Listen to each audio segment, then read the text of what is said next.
Welcome to மெக்கலக்ஸ் education. Yes of course நீங்கள் நினச்ச உண்மை தான். கண்டிப்பாக அன்யூனிவர்சிட்டி ஃபீஸ் ஸ்ட்ரக்சர் வந்து நெக்ஸ்ட் செமஸ்டர்லேருந்து ஏறப்போகுது. அன்அஃபிஷியல் அனௌன்ஸ்மெண்ட் தான். பட் வந்து நம்ம Surappa sir, vice chancellor of Anna University, அவர் தான் சொல்லியிருக்காரு.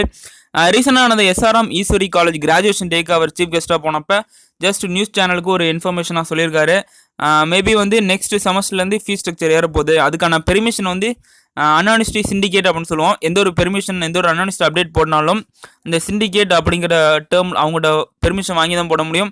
அவங்க வந்து அப்ரூவல் கொடுத்ததாகவும் அவர் சொல்லியிருக்காரு. மேபி வந்து நெக்ஸ்ட் செமஸ்டர்லேருந்து நீங்கள் இந்த செமஸ்டர் கட்டின ஃபீஸ் வந்து கட்ட முடியாது. மேபி கொஞ்சம் ரைஸ் ஆகலாம். அந்த ரைஸ் வந்து எந்த ரேஞ்சில் இருக்கும் அப்படிங்கிறத வந்து அவர் தெளிவாக சொல்லலை. அதுக்கான கால்குலேஷன் போயிட்டுருக்கான். மேபி வந்து ஒரு சீக்கிரமே அவங்க வந்து இந்த அனௌன்ஸ்மெண்ட்டை அஃபிஷியலாக அவங்க வெப்சைட்டில் போடுவாங்க. கண்டிப்பாக போடுவாங்க. அதை வந்து பார்த்து தெரிஞ்சுக்கலாம். இப்போ உள்ள இந்த அனௌன்ஸ்மெண்ட் என்னென்னா ஜஸ்ட் வந்து லாஸ்ட் இயர் கட்டின ஃபீஸ் கிடையாது. இந்த வருஷம் வந்து ஃபீஸ் ஏறிட்டு போகுது. இதுக்கான நம்ம பார்வை எப்படி இருக்குன்னா, இந்த ஃபீஸ் ஏறினாலும் நம்ம கட்ட தான் போகிறோம், ஃபீஸ் கம்மியாக இருந்தாலும் நம்ம கட்ட தான் போகிறோம். அதுக்கான குவாலிட்டி எஜுகேஷன் நம்ம அவைல் பண்ணிக்கிறோமா அப்படின்னு கொஞ்சம் யோசித்து பார்த்தா ரொம்பவே கஷ்டம்தான். ஜாலியாக போயிட்டுருக்கோம், ஜாலியாக வந்துட்டுருக்கோம். கஷ்டப்படுறது என்னமோ நம்ம பேரண்ட்ஸ் மட்டும்தான். ஸோ வந்து இனிமேட்டு எவ்வளோ ஃபீஸ்னாலும் நம்ம கட்ட தான் போகிறோம். ஸோ அதுக்கான குவாலிட்டி எஜுகேஷன் நம்ம வாங்கி ஆகணும். எங்கள் காலேஜில் ஒன்றுமே இல்லை, இந்த லேப் ஃபெசிலிட்டி இல்லை, ஸ்டாஃப் சரியில்லை அப்படின்னா நமக்குள்ளே சொல்லவோன்னா அன்யூனிவர்சிட்டி கிரீவன்ஸ் அப்படின்னு ஃபார்ம் இருக்குது. அன்யூனிவர்சிட்டி வெப்சைட்டில் போய் பாருங்கள், கிரீவன்ஸ் இருக்குது. அந்த கிரீவன்ஸ்னால் உங்களோட குறைகளை சொல்கிறது தான் கிரீவன்ஸ். ஸோ வந்து உங்கள் காலேஜோட கோட், காலேஜோட நேம், இந்த இந்த இந்த லேப் வந்து எங்களுக்கு இல்லை அப்படின்னு அன்யூனிவர்சிட்டி இன்ஸ்பெக்ஷன் வந்து இயர்லி ஒன்ஸ் கண்டிப்பாக அன்யூனிவர்சிட்டிலேருந்து வருவாங்க. ஸோ வந்து அந்த ஃபெசிலிட்டிஸ் வந்து அவங்க அது எல்லா காலேஜும் நடக்கிறது தான். சம்வாட் அமௌண்ட் வாங்கிட்டு அவங்க போயிட்டுருக்கிறது தான். ஸோ அதனால் ஊழல் தான் நம்ம ஊருக்கு வந்து அதிகமாக உள்ளது தானே. இதில் என்ன புது கஷ்டம், எல்லாத்துலேயுமே உள்ளது தான். அன்யூனிவர்சிட்டியும் கண்டிப்பாக உண்டு. ஸோ வந்து நம்ம வந்து என்ன பண்ணணும்னா அந்த கிரீவன்ஸ் கண்டிப்பாக நம்ம வந்து அன்யூனிவர்சிட்டி எடுத்துகிட்டு போகலாம். ஸோ வந்து இந்த ஃபெசிலிட்டி எங்களுக்கு இல்லை, இந்த ஃபெசிலிட்டிஸ் எங்களுக்கு இல்லை, இது எங்களுக்கு வேணும், இந்த இன்ஃப்ராஸ்ட்ரக்சர் எங்களுக்கு சரியில்லை. இன்ஃப்ராஸ்ட்ரக்சர் மேபி கேட்க முடியாமல் இருக்கலாம். ஸோ வந்து இந்த லேப் ஃபெசிலிட்டிஸ் இல்லை, லேப் இல்லாத நிறைய காலேஜஸ் இருக்குது. ஸோ வந்து நம்ம வெளியே சொல்ல மாட்டோம், நம்ம பசங்களுக்குள்ளே சொல்லிவிட்டு இந்த காலேஜ் சேராதுன்னு சொல்லிட்டு இருக்கோம்.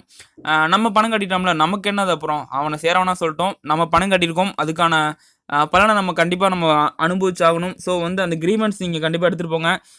கண்டிப்பாக எடுத்துகிட்டு போனால் மேபி வந்து ஒரு ஆக்ஷன் எடுக்க வாய்ப்பு இருக்குது. ஸோ வந்து இந்த அப்டேட் இதுதான். ஃபீஸ் கட்டினா இது இன்னொன்று பார்க்க வேண்டியது என்ன இருக்குன்னா, ஜஸ்ட் வந்து ஒரு டைலாக் இருக்கும்ல, ஃபேமஸ் டைலாக், ஆளே இல்லாத கடைக்கு ஏன்பா யாருக்குப்பா டீ ஆத்துற அப்படின்னு ஒரு டைலாக் இருக்கும். ரொம்பவே காமெடியான டைலாக். அதே தான் இப்போ நடந்துருக்கு. அட்மிஷனே இல்லை, இப்போ வந்து ஃபீஸ் ஸ்ட்ரக்சர் ஏற்றுறேன் அப்படின்னு சொல்லியிருக்காரு. என்ன பண்ணுறதுன்னு தெரில. யார் வராமல் இருக்காங்களோ வந்தவங்கள்ட்ட காசு பிடிக்கலாம் அப்படின்னு ஒரு ஐடியா போல். மேபி எப்படின்னா இருந்துட்டு போகுது. இவங்க அன்யூனிவர்சிட்டி வந்ததுனால தான் இன்ஜினியரிங் மேலே உள்ள ஒரு மோகம் ப்ளஸ் ஒரு ஸ்கோப் எல்லாமே குறைஞ்சது அப்படின்னு கண்டிப்பாக சொல்லலாம். இன்ஜினியரிங்கிறது ஒரு என்ன சொல்கிறதுனா, அது வந்து பியாண்ட் எவ்ரிதிங். அது கண்டிப்பாக தெரிஞ்சிக்க வேண்டியது எல்லாருமே. நம்ம இங்கே வச்சுருக்க இந்த லோக்கல் சரௌண்டிங்ஸ் வச்சு நம்ம வந்து இன்ஜினியரிங்கே வேஸ்ட்டு அப்படின்னு நினச்சிட்டோம். இன்ஜினியரிங் படித்தா வேலையே கிடைக்கும் அப்படின்னு நினச்சிட்டோம். அதோட உண்மை வந்து அது கிடையாது. அது வந்து புரிஞ்சவங்களுக்கு மட்டும்தான் அது வந்து இது இன்ஜினியரிங் என்ன அப்படிங்கிறது தெரியும். வேலைவாய்ப்பு, பணம் அந்த மைண்டில் இருக்கவங்களுக்கு கண்டிப்பாக இன்ஜினியரிங் வந்து ஒரு வேஸ்ட்டு திங். 4 வருஷம் லைஃப் வேஸ்ட், 4 வருஷம் மணி வேஸ்ட் அப்படின்னு தான் சொல்லிட்டு இருப்போம். ஸோ வந்து நம்ம உள்ளே வந்துட்டோம், கண்டிப்பாக வந்து வெளியே 4 வருஷம் முடிச்சு தான் வெளில போகிறோம். ஸோ வந்து நமக்கு என்னென்ன அவைல் பண்ணிக்க முடியுமோ நம்மளால், நம்ம சோர்ஸ் வச்சு அந்தளவுக்கு அவைல் பண்ணிங்க. ஸ்டாஃப்கிட்ட டவுட் கேட்கணுன்னா கேளுங்க, ஓகேவா? சில பேர் வந்து டவுட் கேட்டால் என்னடா டவுட் கேட்குறோம் அப்படின்னு பின்னாடிலேருந்து 4 பேர் கத்துவாங்க. அது எல்லா இடத்துலையும் உள்ளது தான். அதெல்லாம் நம்ம காதில் வாங்கிக்கக்கூடாது. ஜஸ்ட் வந்து நம்ம மூவ் ஆகிட்டே இருக்கணும் ஃப்ரண்ட்டில். ஸோ வந்து இருக்கிற எல்லா ஃபெசிலிட்டிஸும் அவைல் பண்ணிக்கங்க. இண்டஸ்ட்ரியல் விசிட் காலேஜஸில் கண்டிப்பாக கொடுக்கணும்.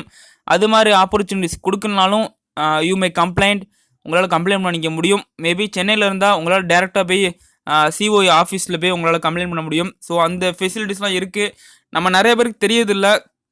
ஸோ வந்து இந்த வீடியோ கண்டிப்பாக வந்து ஒரு யூஸ்ஃபுல்லாக இருக்கும் அப்படின்னு நினைக்கிறேன். கண்டிப்பாக உங்கள் ஃப்ரெண்ட்ஸ் எல்லாம் ஷேர் பண்ணி கொடுங்க. இந்த நியூஸை வந்து கண்டிப்பாக ஷேர் பண்ணுங்கள். ஸோ வந்து டக்குன்னு ஃபீஸ் ஏற்றுனா என்னடா ஃபீஸ் ஏற்றுறாங்க சொல்லாமே அப்படின்னு நினச்சிருக்கூடாது. ஜஸ்ட் மெக்கலக்ஸ் வந்து ஃபஸ்ட்டு அப்டேட் போட்டார் அப்படின்னு உங்களுக்கு ஒரு தாட் வரணும். கண்டிப்பாக வரும். தேங்க்யூ, தேங்க்ஸ் ஃபார் வாட்சிங், பாய்.